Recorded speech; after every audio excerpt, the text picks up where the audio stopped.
So today, that's what we'll start with, mostly with the North Korea stuff, because that's what's in the news. I've been doing a fair amount of media. Most of my friends in this field have been doing media now for several weeks.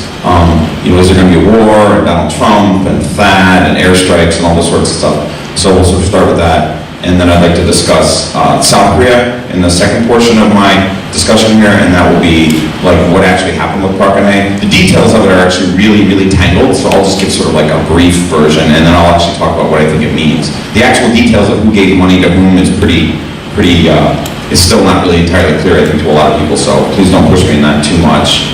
And then we'll talk about the current South Korean election. Because President Park was removed, the South Korean Constitution requires a special election within 60 days. That election will happen on Tuesday, and it looks like a liberal candidate is going to win. The polling strongly suggests that at this point, so we can discuss that as well. And a lot of the confusion in this war scare is coming from the behavior of the American administration. We can talk about this maybe during the Q&A, but normally when these sorts of things happen, the Americans are sort of a pillar of predictability and stability.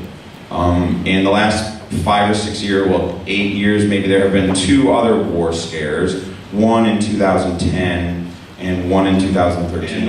And once you start really bombing North Korea, I mean, you're bombing one of the most dangerous countries in the world, right? You're bombing a country with an army that's 1.5 million people, that's been training for this event for decades. North Korea also has an alliance with China.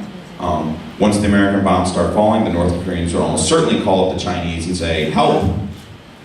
I have been arguing this for years. South Korea is very poorly configured for a sort of tit-for-tat escalation with the North. Seoul and its surrounding province called Gyeonggi contain 50% of South Korea's entire national population. That is 25 million people, 26 million people, right? In a space the size of the American state of Connecticut, right? It is extremely dense. Worse, it adjoins the demilitarized zone. This large urban agglomeration of people, 20 million plus, begins just 30 miles from North Korea. These people are hugely vulnerable, right? And it gets worse. Seoul and its surrounding satellite cities are getting larger, not smaller.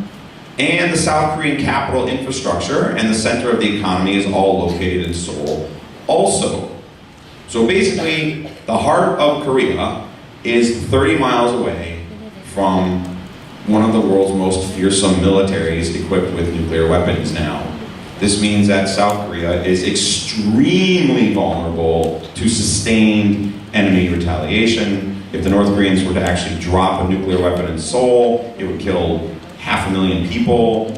And so because of this, we've never actually struck. Therefore, my prediction is no. Donald Trump will actually not strike North Korea. He can talk that way, but the constraints are just too severe. So what do we do?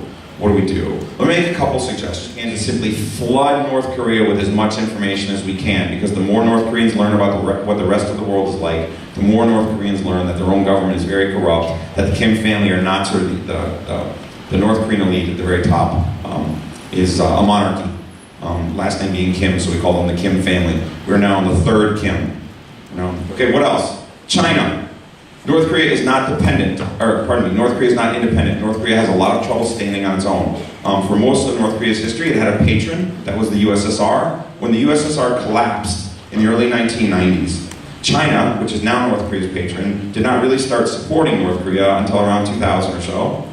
So for a brief period between Soviet support and Chinese support, North Korea stood on its own and it experienced a major regime crisis, the famine. So one other argument out there is that if we can cut off North Korea's patronage relationship with China, which means specifically, can we get China to enforce the sanctions regime, which they do not, then you have no more Chinese resources flowing into North Korea, and then you should have a contraction of available resources in North Korea, and North Korean elites start to fight over what's left.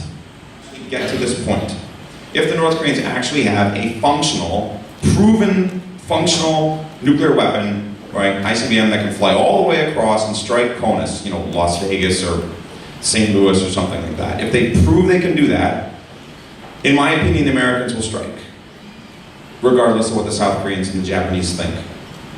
This would be disastrous.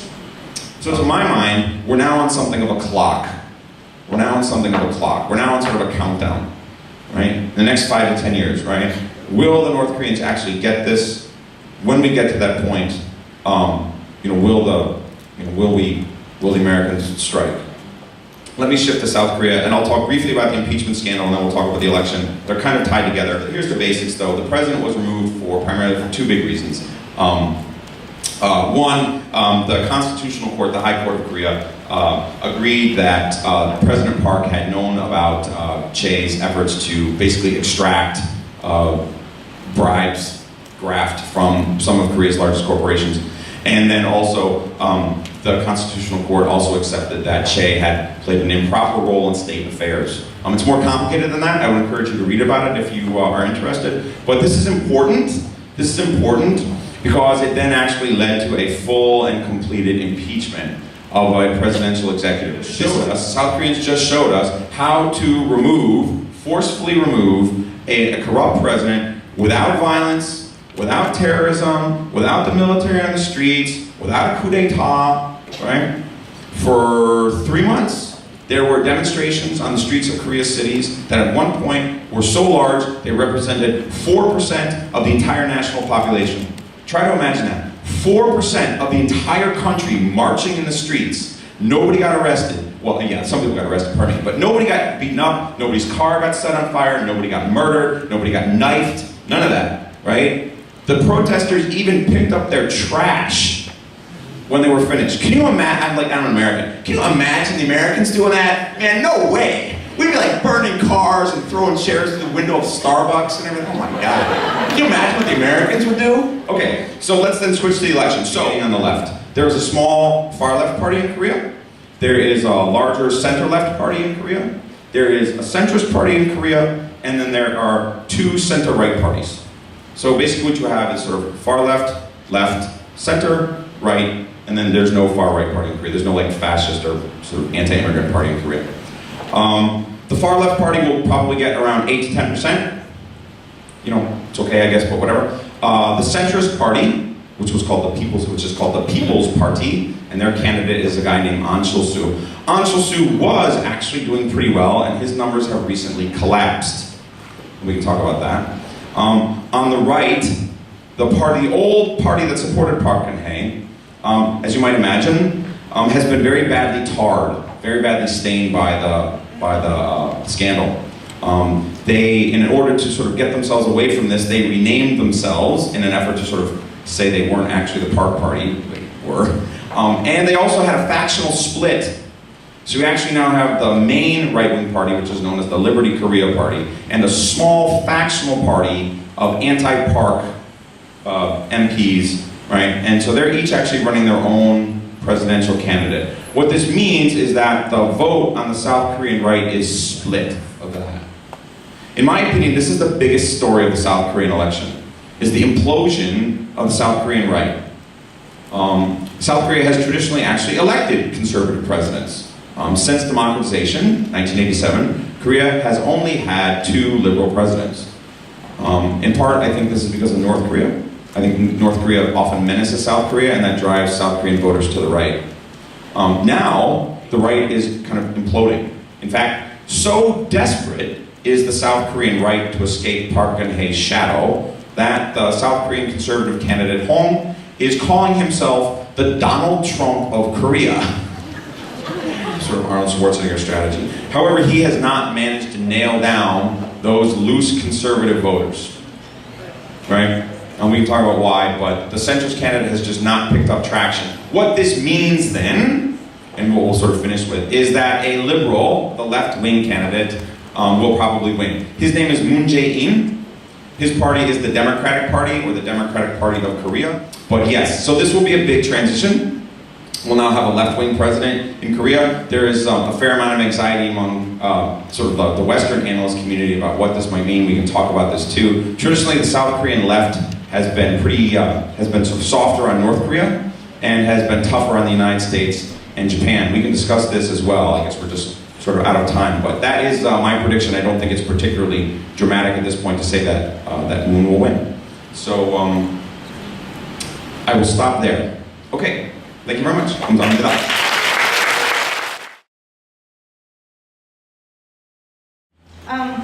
I think it's quite ironic that when we speak of the unpredictability and the uncertainty in the Korean Peninsula right now, we attribute this not to the leader, Kim Jong-un, which we have been talking about for decades already. It's always unpredictable because of the perceived irrationality of the North Korean regime, the generations, the three generations, but because of the US.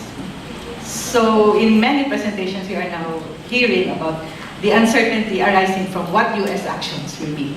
What kind of position will the Trump government take? How will, and there are many factors involved here. Of course, it's not just US role in the Korean Peninsula in the past, but US-China relations. How much influence will Trump even have in trying to persuade China to play a more constructive role than it has already played at? So I think this is something that we would like to learn more about, the impact of perceptions, perhaps in South Korea, especially if we are moving towards a more left-oriented government that in the past we know has also differed in their own positions vis-a-vis North Korea. Among all players, it's probably only China that may have still some influence over the behavior of the North Korean regime. And therefore, there's much pressure on China to play the role of a responsible great power. You know, China has long been, well, for maybe not so long, but in recent years, it has been saying that it's ready to be a provider of global public goods.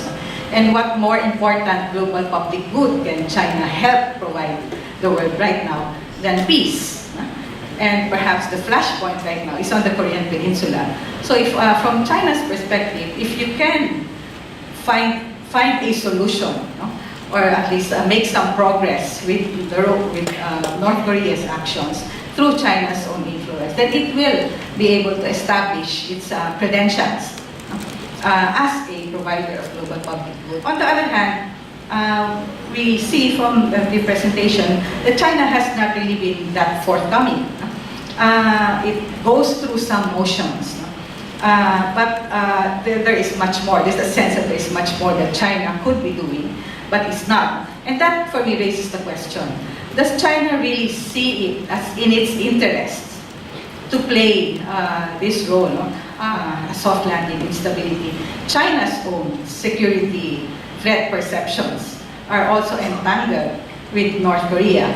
If you have a collapse of the North Korean regime, then the most likely scenario is a US-friendly neighbor. I mean, perhaps a unified Korean on South Korean terms, possibly with continuing military presence of the United States. And that doesn't enhance China's security. So I wonder if in the long term, now that, especially most recent news, US and China have been talking about the North Korean situation. I wonder if what we need here is a grand bargain of some sorts, where the US will have to persuade China, not only through pressure or naming or shaming or whatnot, but by offering security guarantees that will also tie up with China's own security interests, terms for it. But the THAAD missile system has led China to put so much pressure on South Korea. Economic sanctions, are refusing the entry of cultural goods, from Hallyu and whatnot. But certainly the impact on the Korean public is, people are starting to question, is China really a friend? Because the issues, the kind of pressure that China has been putting to bear on South Korea, according to analysts and observers, this is and public sentiments coming from South Korea, this is no longer just about foreign policy or about solutions to the Korean security concerns, but already an indication of how a dominant, you used to talk of China as a rising power, now China as a dominant power, pushing its weight around, telling the neighbors that this is how you should behave, that these are your options, that these things that are not in China's interest should not even be considered. So part of that also is that South Korea is economically dependent, quite dependent on China, not interdependent with China. So there will be a lot of costs for South Korea also if there should be sudden shifts in policy. Philippines also has seen, you were speaking of the recent, the removal of the president as the finest moment for South Korea. The Filipinos also thought for a while that in the mid-80s, when we overthrew the Marcos dictatorship, similarly through people power, peaceful overthrow of a corrupt government, that was also our finest moment. And in fact, it sparked what is now known as the third wave of democracy. People power in the Philippines. I guess the point is there are similar experiences in the past, maybe lessons to be learned from each other, but also that we are being part of this Asian region. We also face similar problems of how to deal with corruption and so on. So governance issues, and there are quite a volume of literature comparing Philippines and Korean experiences.